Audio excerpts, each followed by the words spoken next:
វីដេអូនៅក្នុងថ្ងៃនេះគឺខ្ញុំបាននាំប៉ាម៉ាក់ក៏ដូចជាអំពុំមិញរបស់ខ្ញុំមកឡានដើម្បីទៅដល់កូនគេនៅក្នុងខេត្តតាកែវលោកតែធ្វើវីដេអូនាំអ្នកនេះទៅដើរលេងនៅខេត្តតាកែវឥឡូវនេះគឺមកធ្វើវីដេអូនាំអ្នកនេះទៅដល់ពុនម្ដង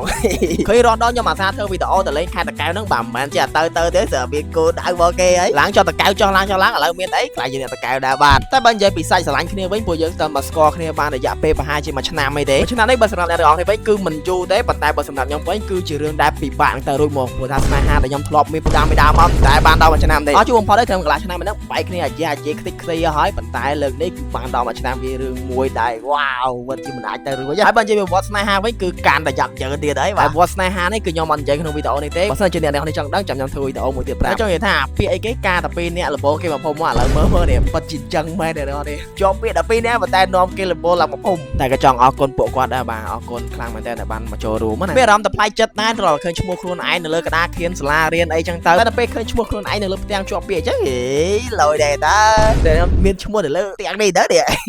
ទីបំផុតថ្ងៃនេះក៏បានមកដល់ថ្ងៃដែលខ្ញុំស្លៀកពាក់គឺជាកូនកំឡោះខ្ញុំមានអារម្មណ៍មួយថាខ្ញុំត្រូវលានៅរឿងជាច្រើនលាហើយភាព single លាហើយភាពសាវ៉ាបាច់លាក៏បានព្រោះខ្ញុំតែមានតាំងដើមលាហើយភាពជាកូនក្មេងយើងត្រូវមានទំនួលខុសត្រូវជាមេគ្រួសារមួយរូបជាបង្គោលគ្រួសារតំណងខ្ញុំគិតថាមានថ្ងៃនេះគឺខ្ញុំគិតច្រើនមែនតើនេះខ្ញុំគិតហើយគឺខ្ញុំត្រូវទំនួលខុសត្រូវគេខ្លះខ្ញុំត្រៀមលក្ខណៈគ្រប់គ្រងគម្រោងនឹងមានគ្រួសារដ៏តូចមួយហើយក៏សូមអរគុណទៅកាន់ប៉ាម៉ាក់ទាំងសងខាងដែរដែលបានបំពេញបំណងអរគុណហើយអរគុណបងប្អូនទាំងអស់គ្នាដែលបានចូលរួមក្នុងពិធីថ្ងៃនេះអរគុណទៅកាន់មិត្តភ័ក្តិដែលខំមកពីឆ្ងាយមិនថាថ្ងៃហ្នឹងគឺជាថ្ងៃច័ន្ទឬក៏ថ្ងៃធ្វើការទេគឺគាត់សុខចិត្តដាក់ច្បាប់ដើម្បីមកគឺអរគុណទឹកចិត្តដ៏ធំធេងមួយនេះខ្លាំងមែនតើហើយក៏ចង់អរគុណទៅកាន់អូនដែលជាសង្សាររបស់បងហើយជាអនាគតប្រពន្ធរបស់បងដូចគ្នាថាអរគុណអូនដែលបងទទួលយកបរោះដ៏សាមញ្ញម្នាក់នេះបរោះដែលខ្ជូតម្នាក់នេះបរោះដែលស្មោះស្នេហ៍ម្នាក់នេះអរគុណអូនដែលព្រមទទួលយកបងចោលកញ្ញាណាជប់អត់មានកញ្ញាលងនេះអ្នកបងប្អូនមើលណាថ្ងៃក្រោយឃើញវាទៅញ៉ាអីកុំឈប់ឆ្លាញ់ទៅវាមានគូដងហើយហ្នឹង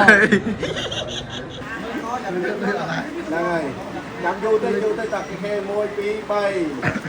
គ្នាមើលមុខគ្នាតែមើលវីដេអូនេះហើយមានអារម្មណ៍ដូចខ្ញុំមានអារម្មណ៍ថាវាមិនមែនជាខ្លួនឯងមិនមើលដូចប្លែក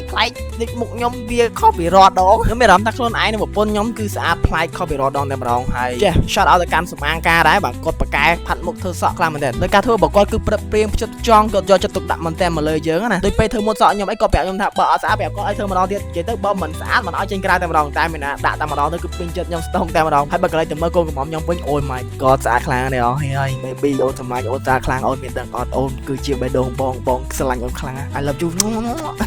បាទហើយសម្រាប់ការរបស់គាត់គឺមានឈ្មោះថាលាក់បើចាំមកសិនជាបងប្អូនចង់ធ្វើការតាក់ទងគាត់អីខ្ញុំដាក់ page របស់គាត់នៅលើ description បាទ